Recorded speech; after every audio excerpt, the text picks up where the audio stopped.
नमस्कार दोस्तों, next IAS YouTube channel पर एक बार फिर से आप सभी का स्वागत है। मेरा नाम है सपना कुशवाहा और आज का जो हमारा डिस्कशन का टॉपिक है, आप देख सकते हैं कि इसकी हेडलाइन है दिल्ली बर्ड एटलस रिलीज, यानी कि हाल ही में दिल्ली बर्ड एटलस रिलीज किया गया है और इस रिपोर्ट में क्या क्या बातें कही गई हैं, कौन कौन से निष्कर्ष आए हैं, इन सभी पहलुओं पर हम एक एक करके चर्चा करेंगे और इसी के साथ ये पूरा टॉपिक जीएस पेपर 3 एनवायरमेंट से जुड़ा हुआ है। इसी क्रम में आगे बढ़ते हुए सबसे पहले हम बात करेंगे हालिया घटनाक्रम के बारे में। तो जैसा कि हमने आपको बताया कि हाल ही में दिल्ली बर्ड एटलस जारी किया गया और ये कब जारी किया गया? 5 जून को विश्व पर्यावरण दिवस मनाया जाता है और इसी अवसर पर ये एटलस भी जारी किया गया है। अब ये समझिए कि ऐसा पहली बार हुआ है जब पूरे दिल्ली क्षेत्र में कवर किया गया, जो पक्षियां हैं उनके वितरण का वैज्ञानिक मानचित्रण किया गया है।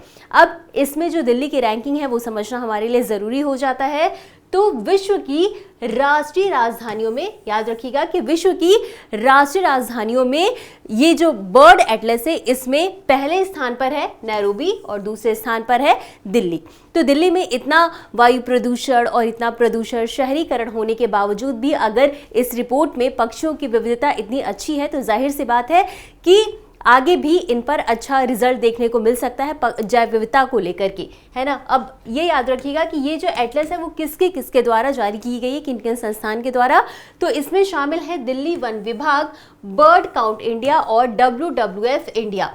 इन तीनों के समन्वय से मिलकर के ये रिपोर्ट तैयार की गई है और ये जो रिपोर्ट है ये जनवरी 2025 में शुरू की गई थी और उसके बाद रिजल्ट जो है वो अभी आपके सामने है, इस पे हम चर्चा करेंगे। लेकिन उससे पहले हम जानेंगे कि आखिर ये बर्ड एटलस होता क्या है।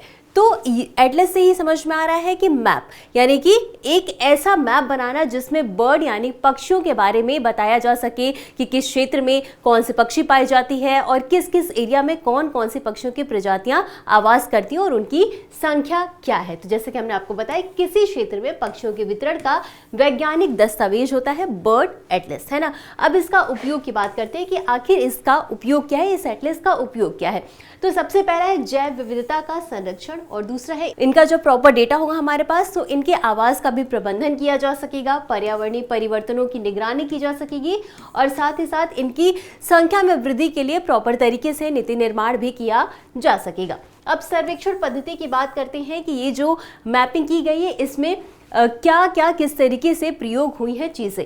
तो सबसे पहले तो ये याद रखिए कि दिल्ली को 6.6 किलोमीटर इंटू 6.6 किलोमीटर ग्रिड में विभाजित किया गया। अब इसके बाद इसमें से कुल 145 उपग्रिड का चयन किया गया और ये जो 145 उपग्रिड हैं इन्हें ऐसे स्थानों का चयन किया गया कि सभी जो महत्वपूर्ण एरिया हैं उनको कवर किया जा सके। अब ये जो एरियाज हैं यहाँ पर जो स्वयंसेवी हैं, जो पक्षी प्रेमी, उनके द्वारा 15 मिनट की निगरानी की गई और उस दौरान जो भी पक्षी दिखे उसे दर्ज किया गया और जो भी डेटा है उसे ई बर्ड प्लेटफॉर्म पर अपलोड किया गया। ई बर्ड प्लेटफॉर्म एक ऐसा प्लेटफॉर्म है जहां पर दुनिया भर के जितनी भी पक्षियां हैं उनका दस्तावेजीकरण किया गया है। और अब इसी क्रम में आगे बढ़ते हुए अब एक बार जो एटलस है उसके निष्कर्ष को समझ लेते हैं। तो स्टार्टिंग में इसमें जो कुल पक्षियों की प्रजातियां दर्ज की गई वो कितनी थी? 471। अब इसमें एक बात इंटरेस्टिंग ये है कि 1975 के बाद पुनः दर्ज न होने वाली प्रजातियां कुल 22 हैं, यानी कि 22 प्रजातियां कुल ऐसी हैं जो 1975 के बाद दोबारा दर्ज नहीं की गई हैं इस एरिया में। और इसी के साथ जो पहला प्रथम वर्ष सर्वेक्षण में दर्ज प्रजातियां कितनी है? 221 और इनमें से 126 जो है वो स्थानीय प्रजातियां यानी कि मूल रूप से यहीं पर पाई जाती हैं और 81 कुल शीतकालीन प्रवासी हैं जो कि ठंडियों के समय पर आती हैं और 14 जो है वो ग्रीष्मकालीन प्रवासी हैं जो कि गर्मियों के दौरान यहाँ पर इस क्षेत्र में देखने को मिलती हैं। इसके अलावा यहाँ पर कुछ संकटग्रस्त पक्षियों की प्रजातियों को भी दर्ज किया गया। वो कौन कौन सी एक बार उनको भी समझ लेते हैं। तो सबसे पहले लुप्त प्राय प्रजातियों को देखेंगे तो इसमें मिस्र का गिद्ध और काले पेट वाला टर्न शामिल है जो कि लुप्त प्राय श्रेणी में है। अगला है संकटग्रस्त श्रेणी में कौन कौन शामिल है? रिवर टर्न और कॉमन पोचार्ड। इसके अलावा निकट संकटग्रस्त श्रेणी में भी कुछ पक्षियों को दर्ज किया गया है और वो कौन कौन से? काली पूंछ वाला गॉडविट, फेरुजिनस डिक, पेंटेड स्टॉक, काले सिर वाला आइबिस और ओरिएंटल डार्टर शामिल। तो इन सभी प्रजातियों को भी यहाँ पर दर्ज किया गया है। अब इतना समझने के बाद आगे बढ़ते हुए अब हम ये बात करेंगे कि आखिर दिल्ली में पक्षी विविधता इतनी अधिक क्यों है कि ये सेकंड रैंकिंग पर आई है। तो सबसे पहले बात करेंगे इसके भौगोलिक कारण की। तो अरावली पर्वतमाला का उत्तरी विस्तार यहाँ पर देखने को मिलता है, जो कि पक्षियों के लिए काफ़ी अच्छा आवास प्रदान करता है, क्योंकि यहाँ पर पर्वतमाला है तो तरह तरह की झीलें हैं, घास के मैदान हैं, पेड़ पौधे के मैदान है, तो यहाँ पर देखने को मिलते हैं। इसके अलावा अगला है यमुना नदी एवं उसके बाढ़ का मैदान। ये वाला भी जो एरिया है ये पक्षियों के लिए काफ़ी बेहतर माना जाता है। यहाँ पर प्रवासी पक्षी भी आते हैं और ठहरते हैं। इसके अलावा पश्चिमी हिमालय से निकटता है और ये भी काफ़ी एक इम्पॉर्टेंट रीज़न है। और इसके अलावा एक जो सबसे इम्पॉर्टेंट रीज़न है वो ये है कि मध्य एशियाई फ्लाईवे पर स्थित है, जो कि जो प्रवासी पक्षी हैं उनके लिए काफ़ी अच्छा एरिया माना जाता है। अब इनका परिणाम क्या है? तो सबसे पहला तो ये है कि जो स्थानीय पक्षी उनके लिए स्थानीय आवास प्रदान करता है और साथ ही साथ प्रवासी पक्षियों के लिए एक महत्वपूर्ण पड़ाव है मध्य एशिया फ्लाईवे और विविध पारिस्थितिकी तंत्रों की उपलब्धता, यानी कि यहाँ पर दलदल भूमि है, झील है, नदियाँ हैं। तो जो पक्षी हैं उनके लिए तरह तरह के विभिन्न परिस्थिति यहाँ पर मौजूद हैं। तो ये तो हमने समझ लिया कि आखिर क्या रीज़न है जिसकी वजह से यहाँ पर पक्षियों की जैव विविधता इतनी अधिक है। और इसके बाद में हम लास्ट में ये समझेंगे सेंट्रल एशियन फ्लाईवे के बारे में। तो सेंट्रल एशियन फ्लाईवे जो है वो विश्व के प्रमुख प्रवासी पक्षी मार्गों में से एक है, यानी कि ऐसे मार्ग जहां से प्रवासी पक्षी होकर के गुजरते हैं, खासकर रूस और साइबेरिया के, है ना। और ये कहां से कहां तक फैला? ये आर्कटिक महासागर से हिंद महासागर तक फैला हुआ है सेंट्रल एशियन फ्लाईवे। अब ये महत्व क्यों रखता है, आखिर ये इतना इंपॉर्टेंट क्यों है?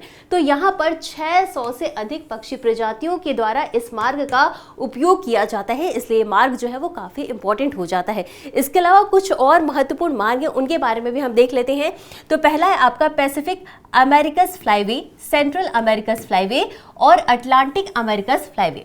अब यहाँ पर बात करें तो यहाँ पर ईस्ट अटलांटिक फ्लाईवे और Black Sea Mediterranean flyway, West Asian East African flyway और जिसकी हमने बात करी सेंट्रल एशियन फ्लाईवे, ये यहाँ पर है। और नेक्स्ट है ईस्ट एशियन ऑस्ट्रेलियन फ्लाईवे। तो ये सभी जो है वो महत्वपूर्ण फ्लाईवे हैं और इसमें जो सबसे ज़्यादा इंपॉर्टेंट है वो कौन सा है? सेंट्रल एशियन फ्लाईवे, क्योंकि अभी हमने इसके बारे में डिस्कस किया है। तो यही था आज का हमारा पूरा डिस्कशन। इसी क्रम में आगे बढ़ते हुए अब इससे संबंधित एक अभ्यास प्रश्न को यानी प्रैक्टिस क्वेश्चन को भी देख लेते हैं। तो प्रश्न क्या है?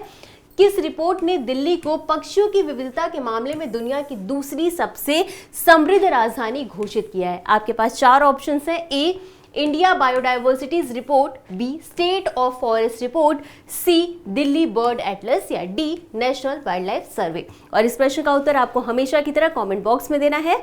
तो आज के लिए बस इतना ही, मिलते हैं अगले एपिसोड में इसी तरह कुछ अहम और जरूरी खबरों के साथ। तब तक के लिए धन्यवाद।